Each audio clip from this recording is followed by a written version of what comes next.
One more team has bit the dust from the playoff contention as the Calgary Flames have officially been eliminated from the playoff picture. What has gone wrong in Calgary and what's next for the Calgary Flames? All that and much more on today's episode of Locked On NHL.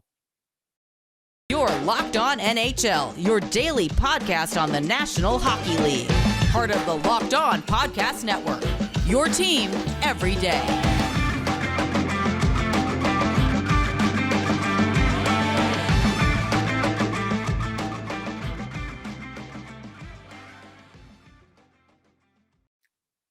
Hello and welcome back to Locked On NHL Western Conference Tuesdays. I am Brett Holden from Locked On Oilers, and as always, joining me every Tuesday from Locked On Stars, Dane Lewis. How are you doing on this wonderful Tuesday morning?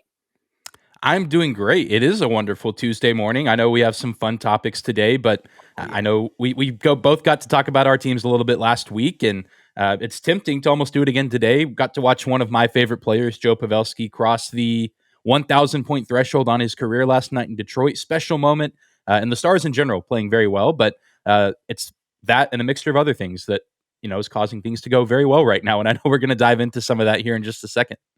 Oh, we are going to dive into some very fun stuff today in just a second. But also, quick shout out, of course, to Joe Pavelski, as you mentioned, a guy who has been in the Western Conference his entire career. So, Western Conference, 1,000 points, Western Conference. I think that deserves a banner on this show, anyways.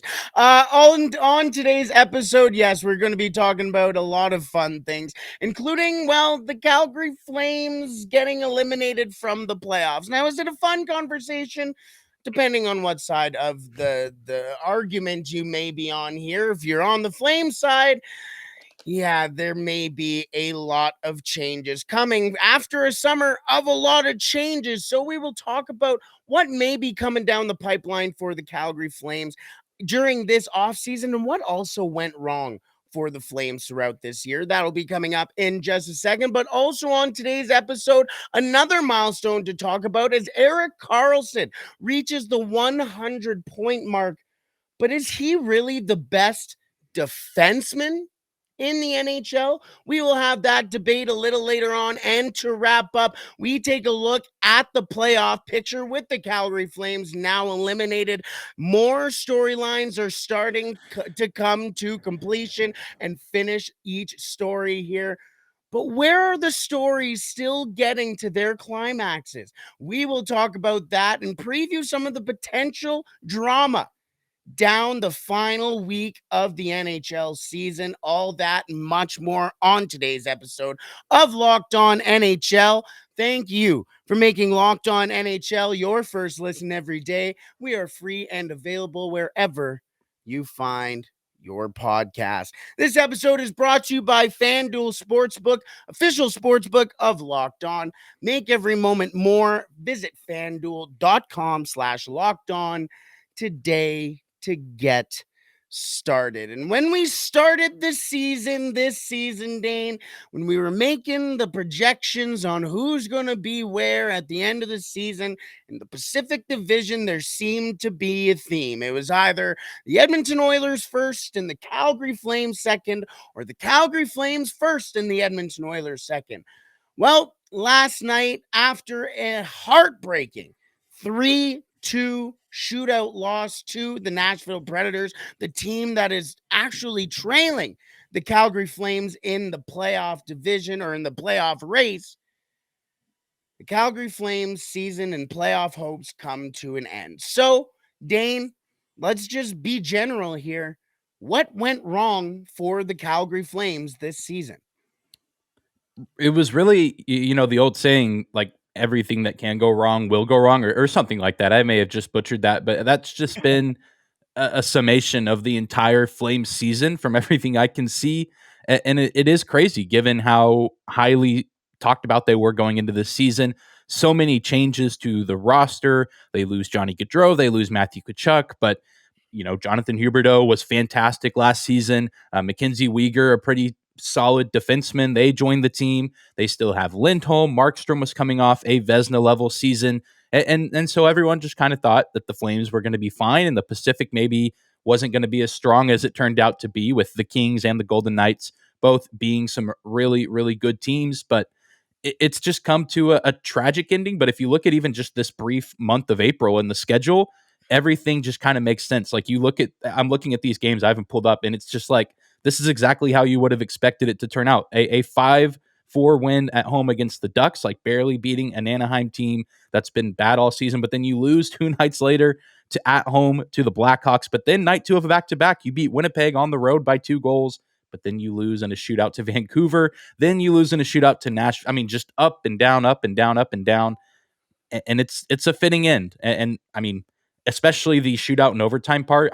As someone who covers the Dallas Stars, I've seen my fair share of overtime and shootout failure this season. Really, the only other team that's been worse in that category has been the Calgary Flames. So it's quite fitting that that's how their season ends. And you said it whenever you started this. They're actually still above the Predators in the standings by 1 point. But if you look at the standings, they have that E next to their name. And it's just kind of a funny picture of an eliminated team above a team that technically still has a chance. I know, the math is difficult for Nashville, but a pretty fitting end to the season for Flames fans. And I mean, I'm obviously not in their shoes, but I have to imagine that they're kind of glad that this is over, because even if they do get into the playoffs, are they really going to take down, either Vegas or, if they get matched up with the Central team?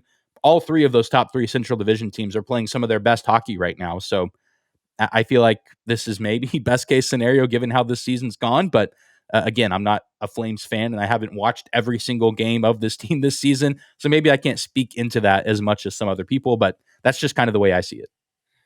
I do not envy Jess and Nick at Locked On Flames, because I could only imagine some of the things that are going to be said over the next couple of weeks for this team, as this team has severely underperformed. 30 is the number of 1-goal losses the Calgary Flames have had this season. Number 1 in the NHL this year. 30 1-goal losses. You couldn't have found somebody to get that extra goal. Imagine if you had a guy like, I don't know, Matthew Tkachuk or Johnny Gaudreau. And yes, I know that is very much out of the question and out of their hands when Gaudreau was a free agent and had the agency and freedom to go out there and make his own signing. And then obviously Matthew Tkachuk also made the trade request, also relatively out of their hands. But it would have been nice to have them win it, especially when you take a look at the numbers for each of those players and then the players they brought in. This season, Matthew Tkachuk, 40 goals, 68 assists, 108 points. Johnny Gaudreau, 19 goals, 52 assists, 71 points. The 2 players that they acquired or brought in to help supplement or at least relieve those issues or those holes that they lost, Jonathan Huberdeau, 15 goals, 40 assists, 55 points. Nazem Kadri, 24 goals, 31 assists, 55 points. This has been kind of a running joke on Locked On Oilers for a little while now, but Nick Bjugstad has more goals than Jonathan Huberdeau, and Derek Ryan is only 2 goals back of Jonathan Huberdeau, and we haven't even talked about Mackenzie Weegar's 30 points and 4 goals. Taking a look back at the moves that Treliving did make during the offseason, Dane, do you think they were enough? I don't think so, but I can understand why, when those moves were made, that the front office and the coaching staff, the fan base probably thought that it was enough, because I think that the Flames had and still do have some very nice like depth type pieces. Lindholm, I think, was a very underrated player last season. Obviously didn't have the year that he and many others wanted this year, but Michael Backlund, Blake Coleman, Andrew Mangiapane, Tyler Toffoli, Tanev, Rasmus Anderson. I mean, these aren't superstar players, but these are very serviceable NHL players. And I just feel like a lot of them underperformed and missed their potential. And even in net, I mean, Jacob Markstrom had a huge dip in production. I think he honestly looked really good all things considered, last night against Nashville, I think he was doing his part to help get this team into, or at least get close to the postseason. But I don't know. I think that I can understand why they thought it was enough, but clearly it wasn't. And clearly a lot of people, even myself included, underestimated just how impactful Gaudreau and Kachuk were. I'm not saying that they were the end all be all. They could have still been in this situation with those players. I think you could look at coaching as well. I know we've discussed Daryl Sutter and his future with the team, and especially after last night, it just kind of feels like he's dug his own grave to an extent. I mean, sending Nick Ritchie out with the season on the line to win in the shootout when you haven't used Lindholm, you haven't used Toffoli. Nick Ritchie's not a bad player. It's just not who I would have gone with. And it ends up, I guess, costing Calgary, because then Cody Glass goes out there and gets a goal. And then Calgary was not able to score again. And they end up losing in the shootout. And it just seems like little decisions like that just seem to have kind of been what helped doom this team throughout the entire season. Alrighty, Dane, we've avoided the conversation for long enough. We talked about the play on the ice. We talked about the players that were brought in to help supplement some of the losses that they did lose over the offseason. But it all came down to potentially distribution of those players. And now there is a relative dismay, discomfort around the potential of the head coaching job in Calgary. Is this the last season we see Daryl Sutter behind the bench in Calgary this season? Or, well, in his career, I guess, for the Calgary Flames? I personally think so. And I say that thinking that that is the move that needs to be made, or at least one of the moves. That this isn't going to solve all the problems for Calgary this offseason, but I think it has to start there. And I know I say that. I know Sutter is one of the longest tenured coaches. He's respected. He's won Stanley Cups. He's had a ton of success in this league. This is not a slight at him or, saying he's a bad coach. But I mean, sometimes the ride has to end and the journey has to end. And maybe he goes on to coach somewhere else, but and I don't know his exact age. I think we've found it on the show before. Or 60. Wow, he's only 64. Yeah. Did not know that. Would have would have added maybe about 10 years to that. But I guess coaching in the NHL just takes a toll on one's body that I was not aware of. But still, I mean, maybe he can go on and have some coaching success somewhere else. But it just seems like the hourglass has run out in Calgary for Daryl Sutter, and I think it would be best for both parties if they both move on. Yeah, and also it doesn't help. The Alberta Plains does take a little bit of a toll on you. So, hey, him and the Sutters, they're proud Berta boys, so that's all I guess you can ask for. But we shall see what does happen in Calgary in the offseason. Listening to Locked On Flames in the future is going to be a very, very, very basically appointment television or appointment podcasting, if you want to go that way, because there's going to be some pretty heated debates down the line for the Calgary Flames. Alrighty, let's go from one team who is, well, kind of in shambles to a team who's also in shambles, but one player has stepped above and beyond what we could even expect, inspect. I was going to say a whole bunch of different words that could describe Erik Karlsson's season right in front of our eyes. Borderline historical.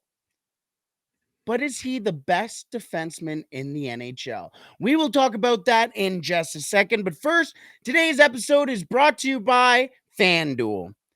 Grand slams, no hitters, and double plays are back. And there's no better place to get in on the MLB action than FanDuel, America's #1 sportsbook. That's because right now, new customers can step up to the plate with a no sweat first bet up to $1,000. Just go to fanduel.com/lockedon to sign up and place your first bet and get up to $1,000 back in bonus bets if you don't win. Now, the Tampa Bay Rays are on an absolute heater to start this season. And Dane, I was telling you before we started, I'm heading down to Toronto at the end of the week. And the team that is heading to Toronto, I'm going to see some Jays games. They're facing off against the Tampa Bay Rays.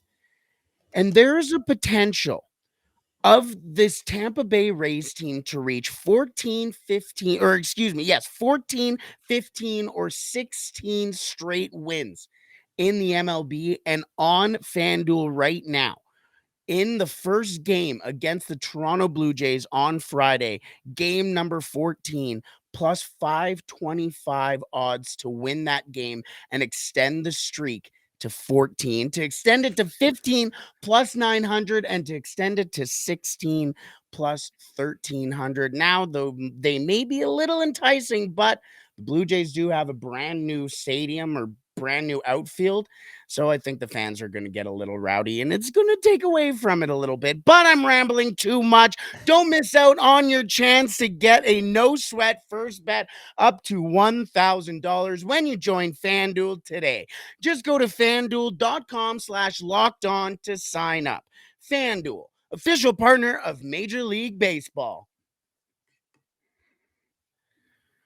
Alrighty, Dane. Last night, Erik Karlsson has done something we have not seen in a very, very, very long time. Last night, and especially amongst defensemen, as last night, Erik Karlsson scores point number 100 on the season, and he has now become, well, at least he's scored the most amount of points by a defenseman in the NHL since Phil Housley did it with 97 points. He is 2 points back from Brian Leetch with 102 and 3 points back from the Calgary Flames, Al McInnes.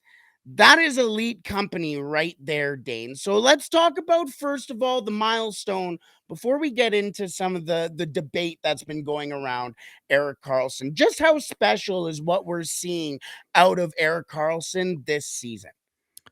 It's incredibly special. It's unlike it, like, I mean, you said it, unlike anything we've ever seen. The first player to do it since 91-92 when Brian Leetch did it with 102 points. I mean, he's a soon to be Hall of Famer, and just so many other elite names. Bobby Orr, Paul Coffey. I mean, like, what else can you say about this season? I mean, you look at the league leaders in points for defensemen. It's Erik Karlsson with 100, and then it's Josh Morrissey in second with 75. I mean, there is a gap, a massive gap between first and second in terms of points, which I know. And again, we're going to talk about the Norris discussion in a second. There's more that goes into that than just points, but it's an unbelievable season. And I feel like it's getting talked about a good amount, but if Karlsson was on a playoff team, or at least even just one of these like middle of the road teams, like a Winnipeg or a Nashville, I feel like it'd be getting so much more attention. But especially given where his career kind of was going into this year, it's incredible because he really hadn't looked like himself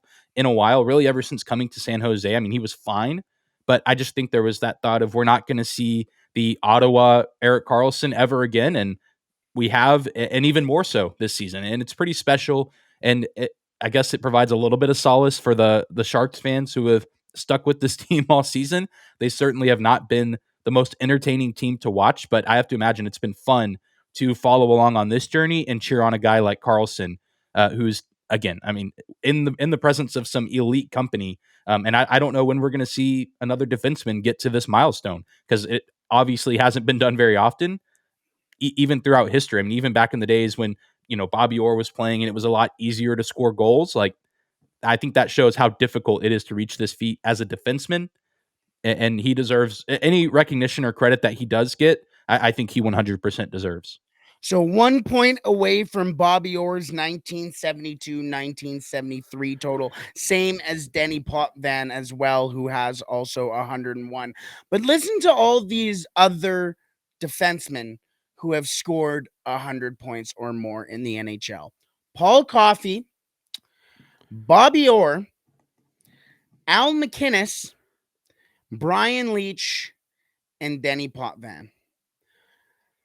Pretty elite company, if you ask me. And if you ask, well, back then, I'm pretty sure a couple of those guys have won a couple of the best defensemen of the year awards. So let's get into that conversation now. This is elite company. We talked about Paul Coffey, Bobby Orr, Al McInnes, Brian Leetch, Denny Potvin, and now you can put Erik Karlsson's name to that list. But the Norris Trophy is handed to the best all around defenseman. And how could you give the best all around defenseman trophy to a defenseman who doesn't play on the penalty kill? Is this really a trophy that is for the best all around defenseman, Dane? Or is this a trophy that is handed to the top scoring defenseman? Because this is starting to seem like it's just a popularity contest than a true skill competition, really. Yeah. Yeah, I agree. And I think that that's just kind of what it's become, like inevitably, whether or not we like it, that just kind of like, oh, this guy scored the most as a defenseman. We're going to ignore the actual defensive stats. But at the same time, we know that that isn't always the criteria. I mean, you look at last year, Roman Yossi had 96 and Cale Makar won the Norris Trophy with 86. And so, but I mean, that's only a 10-point gap and it's not as big. And obviously, Colorado had one of the best seasons we've ever seen from a team in recent memory, at least in my eyes. And Nashville, not so much. But now I feel like, this is a way wider gap. And if you look at some of the other top scoring defensemen, if you want to say either he doesn't play on the penalty kill or his team has not generated success, there's a lot of other guys, at least in the top 10 and defenseman scoring, that are on teams that some of them are either fringe playoff teams or not in the playoffs at all. Like Josh Morrissey, the Jets are likely going to get in, but not.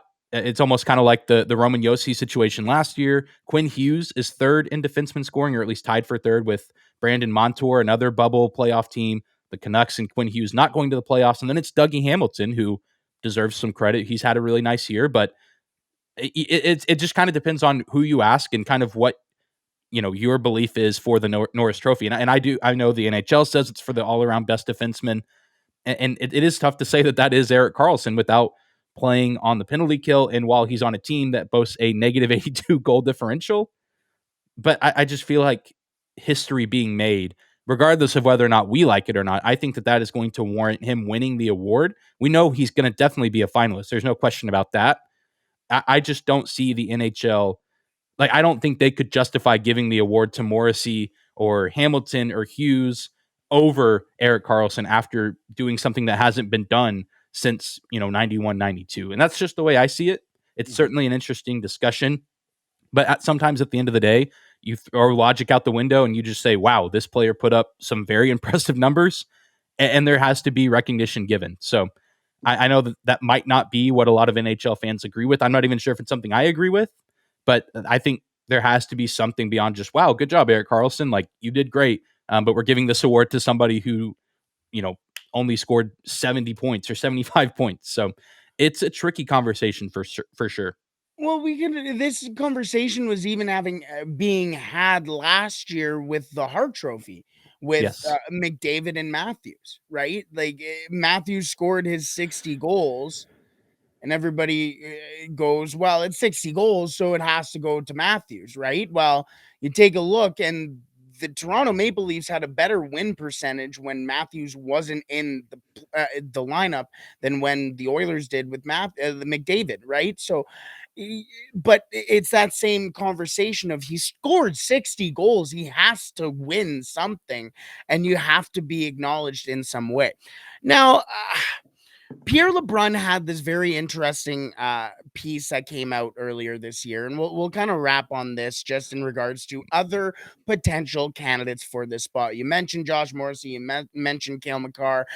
There's also obviously Adam Fox too that can be in this conversation too, but Pierre LeBrun he went and polled NHL coaches around the league and asked who they would vote for the Norris Trophy. And this was around the All-Star break type time of year.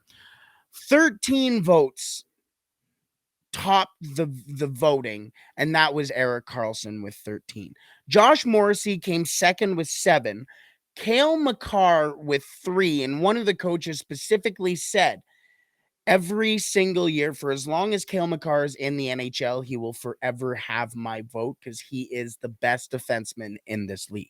Rasmus Dahlin had 2. Charlie McAvoy had 2. Hampus Lindholm and Adam Fox both had 1. And the one that most surprised me, and I bring this up quite often because I think it's a very good point, with 1 vote, was Jared Spurgeon.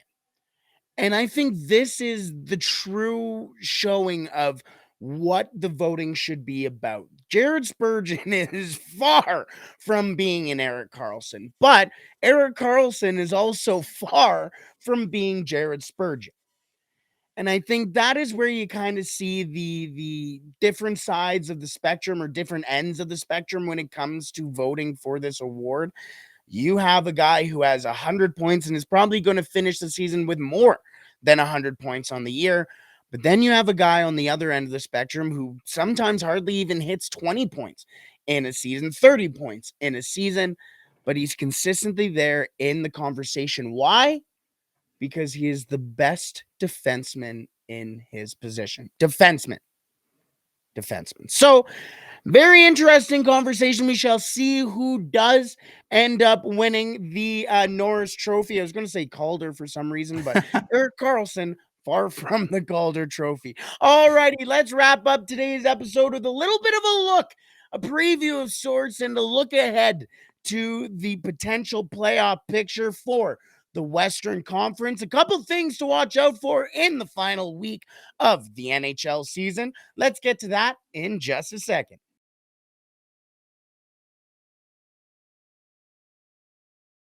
Alrighty, Dane. Last week of the NHL season. It feels like the season honestly just got started. Do you remember training camp? Remember all those fun days on who's going to make the team, who's going to be the call-ups early or late in the year?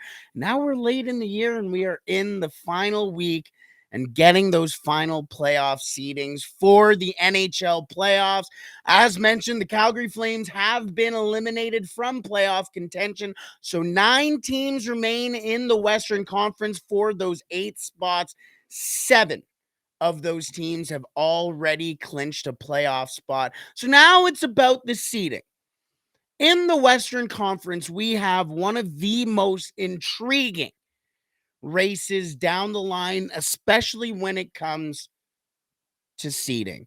The Colorado Avalanche and the Dallas Stars are tied on top of the Central Division with 104 points each. Only 2 points back are the Minnesota Wild in that third spot in the Central Division and could potentially reach top spot in the division by the end of the season. The Edmonton Oilers and the Vegas Golden Knights are separated by 2 points at the top of the Pacific Division, and the fight for the top of the Western Conference as well.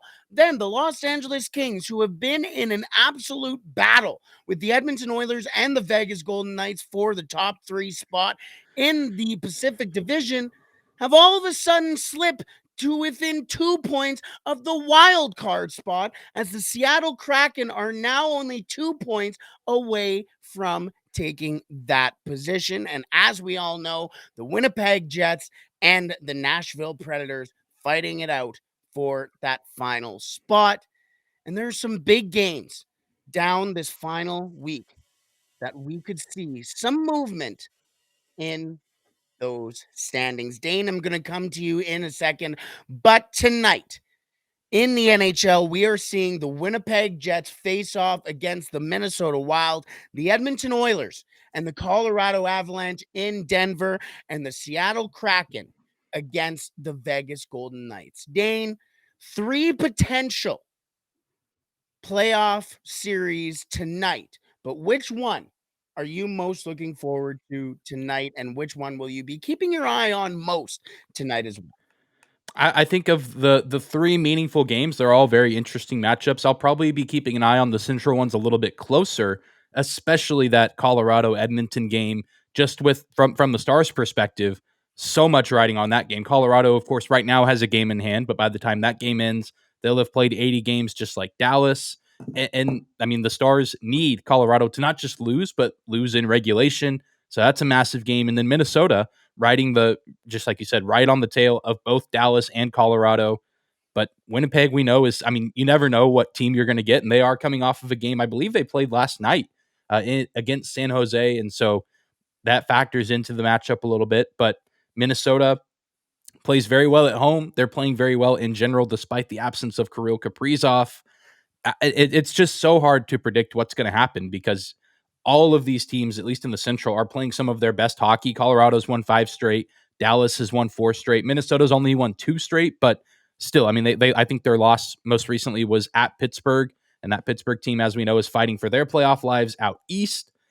And so these are 3 really good teams that probably all could deserve to be in that top spot, but that's just not how things shake out. And I think all 3 of these teams have a case to be up there with the 3 Pacific teams. It's hard to nail down, in my eyes, who the best in the Western Conference is at this moment. Maybe Edmonton, just because they've won 7 in a row. That's better than any of the streaks out in the Central. But those are the games I'm watching tonight, especially Edmonton, Colorado. That's a nationally televised game. ESPN, none of this wacky ESPN Plus nonsense. So a game that I can actually watch without having to pay additional money. That's always a win. And this is, the nice part about the end of the NHL season sometimes is you get these meaningful games and games that are worth watching, almost kind of like getting a taste of what the playoffs are going to be like. I expect these games to be intense, physical, and even the Seattle Vegas game, which I haven't really touched on a lot. I mean, Seattle, I'm sure, would love to get out of that wild card spot. I don't know how excited they'd be to match up with the Edmonton Oilers, but I think, just given where they were a year ago, Seattle would love nothing more than to get into that top 3. But of course, Vegas would also kind of like to put their foot down and establish themselves as not just the winner of the division, but potentially the winner of the conference. And I know that they have a clinching scenario and all that. I know that there's always those things that come into play, but a very exciting night and a very exciting next few days for sure here in the Western Conference. So the Edmonton Oilers here's a very interesting thing. The Edmonton Oilers sit only 2 points behind the Vegas Golden Knights. And for me, the Vegas Golden Knights and the Seattle Kraken game is the game to be tuned into. That, especially with it being the 8:00 game. So after all of the games have already started here. For me, it's the Kraken and the Golden Knights because the Edmonton Oilers are only 2 points back from the Vegas Golden Knights in the Pacific Division and Western Conference. And the Edmonton Oilers have the tiebreaker against the Vegas Golden Knights. So the Edmonton Oilers, if they were to win tonight against the Colorado Avalanche, they have the San Jose Sharks for the end of their season. And, well, the Edmonton Oilers have absolutely terrorized the Sharks for a little while now. Is it a shoo-in? Absolutely not, but you basically kind of know where it's going to go from there. The Edmonton Oilers were to win out the rest of the season, and the Golden Knights were to lose one of these 2 games against the Seattle Kraken, the same Seattle Kraken team who is fighting for that 3rd place spot to get out of that wild card position and potentially face a top division team in the Central or the Edmonton Oilers / Vegas Golden Knights. I think they kind of want to get out of that position. That is going to be the game for me. Is even, again, the Kraken are 2 points back of the LA Kings for that spot. We have so many different fights that are going on right in front of us that can really, really turn everything around for the playoff picture. Now, there are 3 more days. So the NHL season goes until Friday, April 14th. The final game of the NHL season is the Colorado Avalanche and the Nashville Predators. That game could potentially be for the final spot in the Western Conference playoff spots in general for the Nashville Predators here. If the Nashville Predators, You're locked on NHL. oh, we had a little bit of a malfunction there. If the Predators were to make it to the final game of the season and potentially it comes down to that game against the Colorado Avalanche, could you see the Colorado Avalanche maybe not necessarily throwing it as we've seen in the past, but could we see kind of them going a little lighter on the team who's trying to fight for a playoff spot? Or are they just going, nah, hell nah, get out of here, we don't want you? Like, what do you kind of feel about this potential last game of the season with the Nashville Predators fighting for a playoff spot? It's an interesting prospect of a game for sure, just because Nashville's in this weird space where they have 2 games remaining, and those 2 games are against the Minnesota Wild at home and the Yeah. Colorado Avalanche at home. So they have a chance to be the Dallas Stars' best friends, even though they're considered division rivals. But I mean, even just from their point, like those are not easy games to win. But you have to imagine if they have a chance to still compete for a spot. I'm not seeing anything to confirm this, but does a Winnipeg win tonight not lock in a playoff spot for that? I don't know. I'm not sure how that math works out. But I mean, if they still have a chance, I expect them obviously to be going all out. But even Colorado, even regardless of who's clinched and who hasn't and seeding and whatnot, I still expect them to give some effort just because you don't want to. I don't think it would be wise to take a game off per se before the postseason. You kind of want to fine tune everything, dot your I's and cross your T's and all that good stuff. It might not be the most entertaining game, but I still think that it will matter somewhat to Colorado as they're going to look to head into the playoffs with momentum and also just kind of knowing where they stand as a team. But of course, the big measuring stick game for them is, of course, tonight against Edmonton, and so much riding on that game. I know that they for sure have home ice clinching scenarios. There's a lot that goes into it. Obviously, if they beat the Oilers in regulation, and some of the things factor in with the Wild and the Jets as well. So much at play that I would take a whole other episode just to dive into the specifics. But I'm interested to see how things shape out and how much longer the Predators still stay in contention for a playoff spot. Because I feel like a Winnipeg win tonight in Minnesota not fully buries them unless that actually is the case. And I'm missing something on the NHL PR's Twitter account. But it feels like it's been a while since we've had this many storylines in terms of seeding. Normally it's kind of like, 3 or 4 teams are locked into their seedings and it's kind of the wild card teams or the third seeds, but it's everybody right now. And that's, I think, really special. And a testament to just kind of how wide open the Western Conference is. It's hard to nail down a favorite, whereas opposed to out East, you have the Bruins who have just been dominating all season. So I think that makes being a fan of a Western Conference team so special, is that I think everyone kind of feels like their team has a chance to make some noise in the postseason, just given how wide open everything feels. Never been one for normal math, but I can always sit here and talk hockey math, Dane. And I'm going to take that little malfunction as, hey, let's get the hook and get these guys out of here. So, Dane, let's wrap up today's episode here. Where can the people find you? Of course, always on social media at Dane_Lewis. I know we talked a little bit about baseball during the ad read. If the Texas Rangers continue to be good, I'll be sure to be insufferable about talking about them being good. But I also will be tweeting about the Stars, and you can find Locked On Stars on social media as well. Just search the show name on Twitter and Instagram, as well as YouTube or your favorite podcasting platform. Regardless of who they play, it's going to be a fun first round series, probably against a divisional team, but who knows? Maybe they'll get that top spot and get to take on Seattle or Winnipeg. So always going to be a good time. And we're always free and available anywhere you want to listen, just like this show. Hey, can you let Andrew Heaney know that I thank him for not dropping him in fantasy and dropping like 9 consecutive strikeouts? Tied an AL record. Not bad. That's not bad at all. Alrighty, for me personally, you can find me at The Real Holden 40. That is anywhere. That is Twitter. That is Instagram. I think I changed my Facebook to that just for continuity. But you don't care about me. You care about the Oilers and Locked On Oilers. And you can find us on Twitter at Locked On Oilers. Or if you haven't subscribed to our YouTube already, what are you doing? I mentioned that I may be getting a new studio sometime soon here. And that includes a lot more jerseys, maybe a McDavid, maybe a Dustin Penner. We all want to see a Dustin Penner jersey. Either way, you can subscribe over at Locked On Oilers on YouTube there. Alrighty, let's wrap up today's episode there, Dane. Let's make sure the intro doesn't play again. We shall see you next week, where we shall have playoff hockey, baby. We shall see you then.